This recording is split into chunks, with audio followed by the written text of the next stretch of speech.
কিন্তু একটি খুব ছোট রাষ্ট্র, তারা এত বৃহৎ আরব শক্তির বিরুদ্ধে লড়াই করে যাচ্ছে।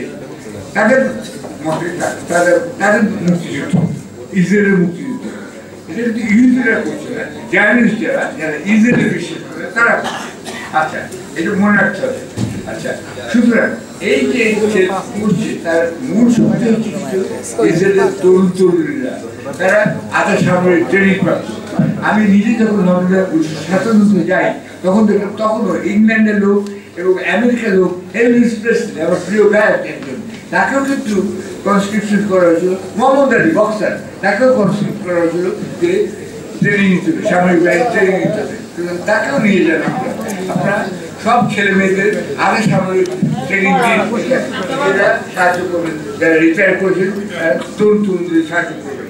তারপরে সবশেষে আমি বলতে চাই যে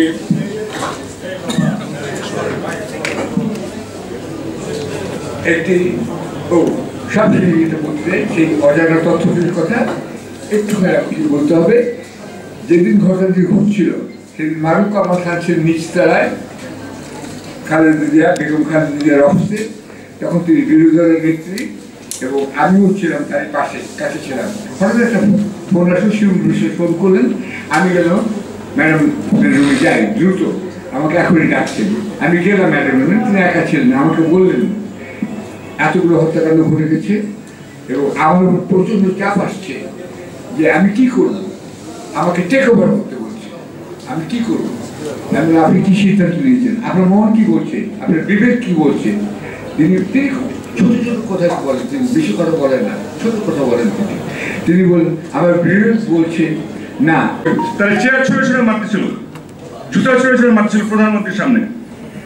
সেনাপ্রধান পিছনে মুখ রেখেছিলেন, শুধু বললেন জেনারেলরা তোমরা এই অবস্থা টেক ওভার করো, জেনারেল টেক ওভার।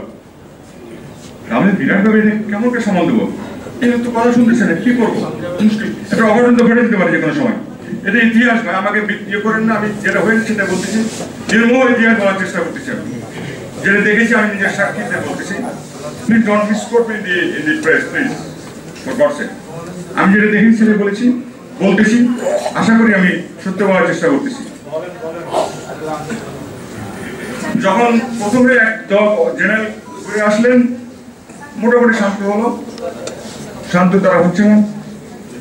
আমি আমি এবং একজন না দুজন আমার জন্য দাঁড়ালাম, আবার করলাম। তারা যখন এখানে চলে আসছেন সামনের মাঝামাঝি পথে দাঁড়ায় গেলাম, বলেন না তোমরা এই লাইন ক্রস করতে পারবে না। যাক, আল্লাহকে অনেক শুকরিয়া আদায় করতেছি, কোনো অঘটন ঘটে নাই। অফিসাররা ঠান্ডা হলো, কথা শুনলো এবং তারপরের দিন জানাজা হলো।